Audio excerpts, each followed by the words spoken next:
Assalamualaikum warahmatullahi wabarakatuh. Perkenalkan, kita dari kelompok 6. Di sini kita akan mempresentasikan mengenai pembahasan pembelajaran yang sudah dipelajari dari pelajaran PKK. Perkenalkan, saya Widya Stuti Anggrayani. Perkenalkan, nama saya Novi. Perkenalkan, nama saya Dea Sulastri. Perkenalkan, nama saya Rinda Widya. Perkenalkan, nama saya Teresa. Adalah materi singkat untuk presentasi tentang HAKI. HAKI singkatan dari Hak Kekayaan Intelektual. Pengertian hak kekayaan intelektual atau HAKI. Hak kekayaan intelektual atau HKI. Hak kekayaan intelektual adalah hak eksklusif yang diberikan kepada individu atau perusahaan atas karya, inovasi, atau ciptaannya yang bersifat intelektual. Hak kekayaan intelektual. 1. Perlindungan dari peniruan. Kelebihan, memberikan hak eksklusif untuk mencegah pihak lain meniru atau menggunakan ciptaan tanpa izin. Contoh, PT Inovasi Teknologi mendaftarkan paten teknologi perangkat keras baru agar tidak disalin dengan tanpa izin. Contoh, perusahaan A memiliki merek dagang yang terdaftar, sehingga produk mereka tidak dapat dijiplak oleh pesaing. 2. Meningkatkan nilai perusahaan. Kelebihan, aset HKI seperti paten dan merek dagang meningkatkan nilai dan reputasi perusahaan. Contoh, merek dagang terkenal seperti Nike meningkatkan daya tarik dan harga produk. Memotivasi inovasi. Kelebihan, memberikan insentif untuk menciptakan produk atau teknologi baru yang bisa dikomersialkan. Contoh, PT Teknologi Jaya mengembangkan produk baru karena ada jaminan perlindungan HKI yang memungkinkan mereka meraup keuntungan lebih besar. 4. Menarik investor. Kelebihan, hak kekayaan intelektual membuat perusahaan lebih menarik bagi investor karena memiliki aset yang dilindungi. Contoh, investor tertarik pada perusahaan startup dengan banyak paten teknologi karena peluang keuntungan jangka panjang. Branding. Branding adalah proses pembangunan identitas dan citra unik untuk perusahaan atau produk yang bertujuan untuk membedakan dari kompetitor dan menciptakan kesan kuat di benak konsumen. Manfaat branding. 1. Meningkatkan loyalitas pelanggan. Contoh, brand Nike memiliki pelanggan setia karena kualitas dan citra kuat yang bangun.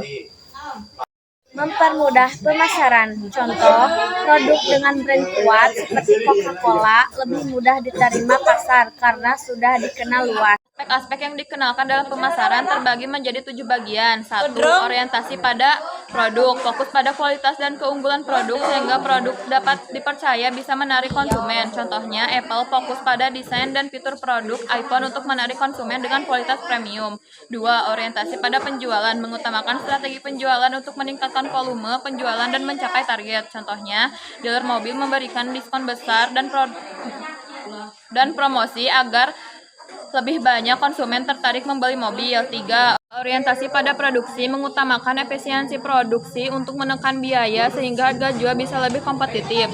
Contohnya, pabrik tekstil berfokus pada produksi massal pakaian dengan biaya rendah untuk menjangkau lebih banyak pasar. 4. Orientasi pada pemasaran. Mengutamakan riset pasar dengan pemasaran agar produk sesuai dengan kebutuhan dan keinginan konsumen. Contohnya, produk kosmetik melakukan survei konsumen sebelum meluncurkan produk kecantikan baru yang lebih tren. 5.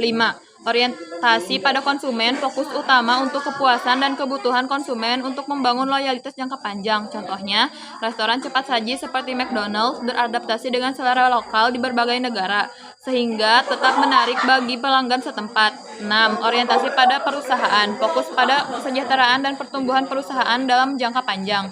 Contohnya, Google berinvestasi pada inovasi teknologi dan pengembangan karyawan untuk membangun perusahaan yang berkelanjutan. 7. Kerjasama yang sama-sama menguntungkan. Menjalin hubungan yang baik dengan mitra seperti pemasok distributor dengan pihak terkait lainnya untuk mencapai keuntungan bersama. Contohnya, perusahaan retail bekerja sama dengan produsen untuk memastikan produk selalu tersedia di toko yang menguntungkan kedua belah pihak. Lingkungan pemasaran adalah lingkungan perusahaan yang terdiri dari pelaku dan kekuatan di luar pemasaran yang mempengaruhi kemampuan manajemen pemasaran untuk membangun dan mempertahankan hubungan yang berhasil dengan pelanggan sasaran. Lingkungan pemasaran adalah aktor-aktor yang terlibat dalam produksi, distribusi, dan promosi suatu perusahaan. Beberapa contoh lingkungan pemasaran adalah: 1. Lingkungan pemasaran internal. Budaya internal perusahaan dapat mempengaruhi perilaku karyawan yang pada gilirannya memengaruhi operasi pemasaran. 2. Lingkungan pemasaran mikro. Lingkungan ini meliputi pemasok, distribusi, pengecer, dan pelanggan akhir. 3. Lingkungan pemasaran makro. Lingkungan ini merupakan sosial yang lebih luas yang memengaruhi kemampuan perusahaan untuk beroperasi dan berhasil di pasar. Contoh lingkungan internal: budaya organisasi, pengembangan produk, misi, strategi, perencanaan dan kebijakan, sumber daya manusia, manajemen tenaga kerja, hubungan antar karyawan, penawaran nilai, dan citra korporat dan merek. Contoh lingkungan makro diantaranya yaitu ekonomi, politik dan hukum, sosial budaya, teknologi, dan demografi. Contoh lingkungan mikro diantaranya pemasok, pengecer, pelanggan, pesaing, perantara, pemasaran, masyarakat umum, karyawan, pemegang saham, media, dan kelompok kepentingan. Di sini saya akan menjelaskan tentang karakteristik laporan keuangan. 1. Dapat dipahami, artinya informasi mudah dimengerti oleh pengguna. Contohnya laporan dibuat sederhana agar investor baru memahami kinerja PT Teknologi Jaya. 2. Relevan, artinya informasi membantu pengguna dalam mengambil keputusan. Contohnya laporan laba rugi terbaru PT Teknologi Jaya digunakan investor untuk melihat keuntungan. 3. Dapat dipercaya, artinya informasi harus akurat dan sesuai kondisi sebenarnya. Contohnya, neraca PT Teknologi Jaya dilengkapi audit agar dipercaya memberi pinjaman. 4. Dapat dibandingkan, artinya informasi dapat dibandingkan dengan laporan sebelum atau perusahaan lainnya. Contohnya, laporan keuangan PT Teknologi Jaya dari tahun disusun dengan standar yang sama. Tujuan laporan keuangan: 1. Memberi informasi keuangan. Tujuan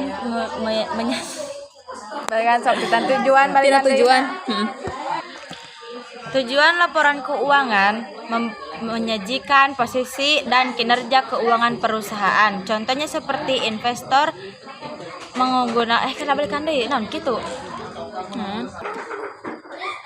Tujuan laporan keuangan memberikan informasi keuangan. Tujuan menyajikan posisi dan kinerja keuangan perusahaan.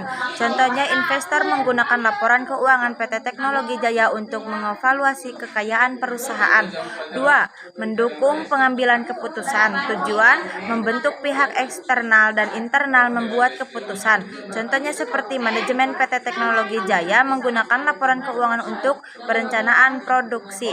3. Menunjukkan kepatuhan pada regulasi. Tujuan memastikan bahwa perusahaan mematuhi aturan dan pembayaran pajak. Contohnya seperti pemerintah menilai laporan PT Teknologi Jaya untuk menghitung pajak. 4. Mengomunikasikan kinerja pada pemangku kepentingan. Tujuan menyampaikan perkembangan bisnis kepada stakeholder. Contoh, investor melihat laporan tahunan PT Teknologi Jaya untuk mengetahui pertumbuhan laba. Di sini saya akan membahas materi mengenai laporan keuangan usaha produksi perangkat keras. Laporan keuangan adalah yang krusial bagi setiap perusahaan, tidak terkecuali perusahaan produsen perangkat keras.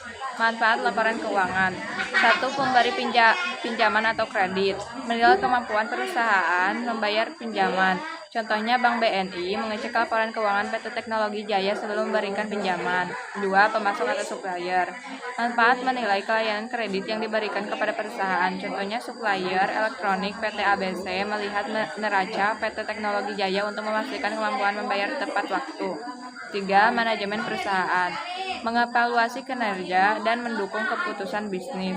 Contohnya manajemen PT Teknologi Jaya menggunakan laporan keuangan untuk merencanakan anggaran produksi. 4. Investor. Mengevaluasi potensi keuangan dan risiko investasi. Contohnya investor meninjau laporan PT Teknologi Jaya sebelum membeli saham untuk mengetahui potensi keuangan. 5. Pemerintah. Menentukan pajak dan memastikan kepatuhan peraturan. Contohnya Direktorat Jenderal Pajak mengevaluasi laba PT Teknologi Jaya untuk menghitung pajak yang harus dibayar. 6. Pelanggan. Memastikan kestabilan perusahaan untuk kerja sama jangka panjang. Contohnya pelanggan besar melihat laporan keuangan PT Teknologi Jaya untuk memastikan kontinuitas pasokan. 7. Karyawan.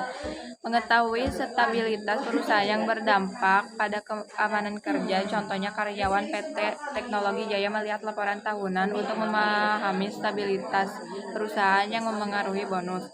8. Masyarakat. Melihat kontribusi perusahaan terhadap ekonomi lokal. Contohnya laporan keuangan PT Teknologi Jaya menunjukkan kontribusi dalam bentuk pajak dan CSR yang berdampak positif pada masyarakat sekitar.